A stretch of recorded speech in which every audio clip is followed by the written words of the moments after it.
Hi, എല്ലാവർക്കും small ഫാമിലിക്ക് സ്വാഗതം. നമ്മൾ ഉണ്ടാക്കാൻ പോകുന്നത് ഒരു ഗോതമ്പ് അടയാണ്. അതിനാവശ്യമുള്ള സാധനങ്ങൾ എന്താ പറയുക, ചെറുതായി നുറുക്കിയ ഒരു സബോള, പിന്നെ ഇത് കാബേജ്, ഇത് ക്യാരറ്റ്, ഇത് ബീട്രൂട്ട്, പിന്നെ നമുക്ക് ഇതെല്ലാം കൂടെ ഒരു പാത്രത്തിലിടാം. പിന്നെ ആവശ്യമുള്ളത് ആട്ട. ഇതെല്ലാം നമ്മളൊരു പാത്രത്തിലിട്ടിട്ടുണ്ട്. നമുക്കൊന്ന് ജസ്റ്റ് ഒന്ന് ഇളക്കി കൊടുക്കാം.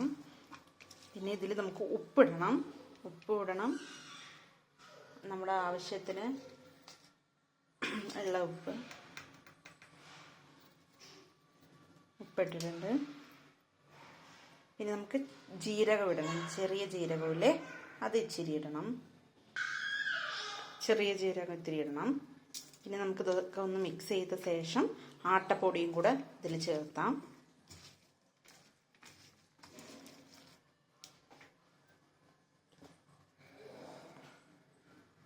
ഞാൻ ഇതിലൊരു കപ്പ് അതിലൊരു കപ്പില്ല, ഇതിലും കുറവേ ഉള്ളൂ. നമുക്ക് ആവശ്യത്തിന് പിഴഞ്ഞെടുക്കാൻ പറ്റുന്ന രീതിയിലുള്ള ആട്ടപ്പൊടി എടുത്തിടാം. ഇതൊന്നും എല്ലാം കൂടെ നന്നായി മിക്സ് ചെയ്യണം. ഫസ്റ്റ് നമുക്ക് വെള്ളമൊന്നും ഒഴിക്കാതെ ഇതിൽ തന്നെ ഉണ്ടാവും വെള്ളം. ഇതിൻ്റെ വെള്ളത്തിലൊന്ന് ജസ്റ്റ് നമുക്ക് പിഴഞ്ഞെടുക്കാം. എന്നിട്ട് ആവശ്യമുണ്ടെങ്കിൽ മാത്രം നമുക്ക് വെള്ളം ചേർത്താൽ മതി. ഞാൻ ഇതിങ്ങനെ കുഴച്ചെടുത്തിട്ടുണ്ട്.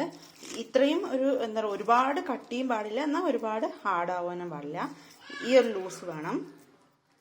ഈ ഒരു ഇതിൽ വേണം നമുക്ക് മാവ് കുഴച്ചെടുക്കാൻ. എന്നിട്ട് നമുക്ക് പാൻ അടുപ്പത്ത് വെച്ചിട്ടുണ്ട്. ഇതിൽ നമുക്ക് ബട്ടർ ആണെങ്കിൽ നല്ല ടേസ്റ്റ് ഉണ്ടാവും. ഞാനിപ്പോൾ ഇവിടെ ഓയിൽ തേച്ച് കൊടുത്തിട്ട് നമുക്കിങ്ങനെ തട്ടി കൊടുക്കാം. എണ്ണ തേച്ചിട്ടുണ്ട്. ഇനി നമുക്ക് എന്താ പറയുക, ആദ്യം കയ്യിൽ ഇത്തിരി വെള്ളം തൊടണം. കയ്യിൽ വെള്ളം തൊട്ട ശേഷം ഇങ്ങനെ ഒരു ഉരുളയാക്കി എടുക്കണം. എന്ന ശേഷം വേണം പരത്തിയെടുക്കാൻ. കല്ലിൽ വെക്കണം. കല്ലിൽ വെച്ചിട്ട് നമ്മൾ ഈ വെള്ളം തൊട്ട് തന്നെ ഇങ്ങനെ പരത്തി കൊടുക്കണം. എന്നാലാണ് നമുക്ക് ഇങ്ങനെ വിട്ട് വരാതെ പരത്താൻ കഴിയുള്ളൂ. എത്ര നമുക്ക് നെയ്സിൽ വേണോ അതോ കട്ടിക്ക് വേണോ എങ്ങനെ വെച്ചാൽ അത് നമ്മുടെ ഇഷ്ടം.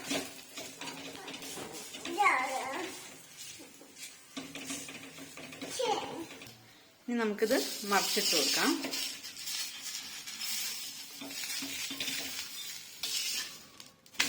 മറിച്ചിട്ടിട്ട് ഒന്ന് സിമ്മിൽ വെച്ച് തന്നെ വേവിക്കണം.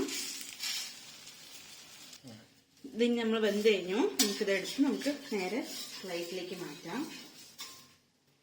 അങ്ങനെ ടേസ്റ്റി ആയിട്ടുള്ള ഒരു ഗോതമ്പ് അട റെഡിയായി. ഇതെല്ലാവരും ട്രൈ ചെയ്ത് നോക്കണം. നല്ല ടേസ്റ്റ് ആയിട്ടുണ്ടാവും.